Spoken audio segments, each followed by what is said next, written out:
Hello, everyone, and thank you again for joining us in this ongoing conversation that we have been having about the role of social work in this idea of transformation of mental health through social work practice and through social work, rather. And on Mondays, what we have been doing for these particular posts, what we have been doing is using an article to facilitate part of that conversation. And then later on in the week, we have another post that is more of a sort of an organic thought process about what comes up in the different conversations that we've been having about this transformation of mental health and what all of that means. So for today, we're going to continue that conversation. And again, for those of you who don't know me, my name is Karen Dubin. I have a PhD in social work. I'm an LCSW, and I am the Chief Operating Officer for Sweet Institute. And all of these conversations have been part of this ongoing course that we have been facilitating, which has begun to be much more of a meeting rather than any sort of formal, lecture-based course. It's an ongoing evolution of conversation and communication about what it means for us to be in this process together. We've also had ongoing meetings and continuing to reach out to people in the community to find out what their take is on this, and all of this leading to an eventual panel where there is going to be an opportunity to have more of a dialogue of what it means to what the transformation of mental health means and what role social work plays in that. So for today, what we're going to do is we're going to take a look at this article that we've just started looking at since the last time we met, and this is Unveiling the Strengths of Social Workers. And so we read this first section, and now I'm just going to focus on this section here. Whoops.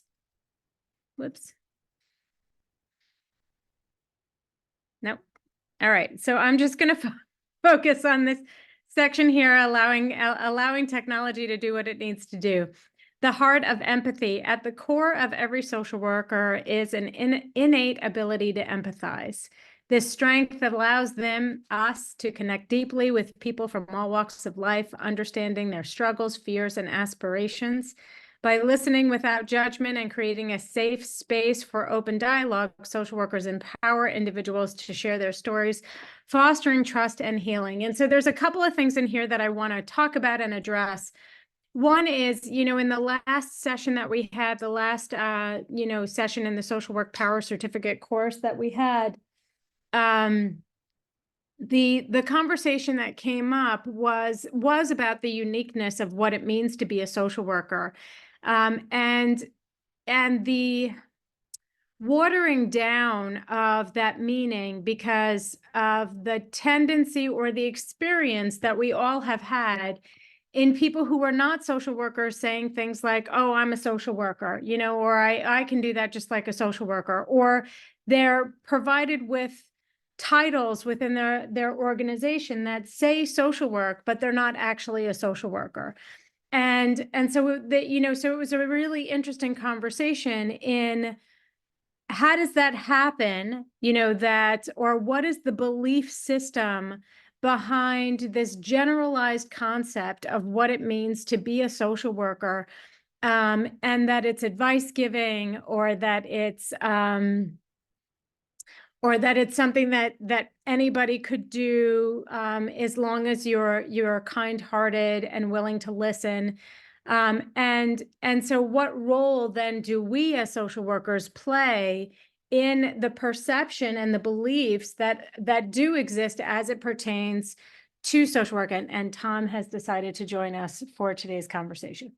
And so what is our role? What's our responsibility to our profession in how it is that we are communicating about what it is that what a social worker is and what that actually means? And I think it's in the idea of empathy, I think it's really, really important for us to clarify that where those things may be innate, they are also skills that have been honed over time to really utilize empathy in a way that is present to the individual that we are served, that we are called to serve, and that it is not sympathy. It is not the same thing as that, and that it is not feeling sorry for, or any of the, or any of the other, or rescuing, or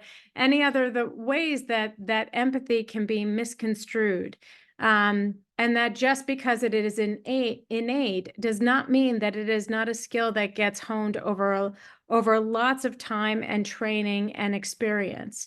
The other part in here I wanted to identify was about how social workers empower.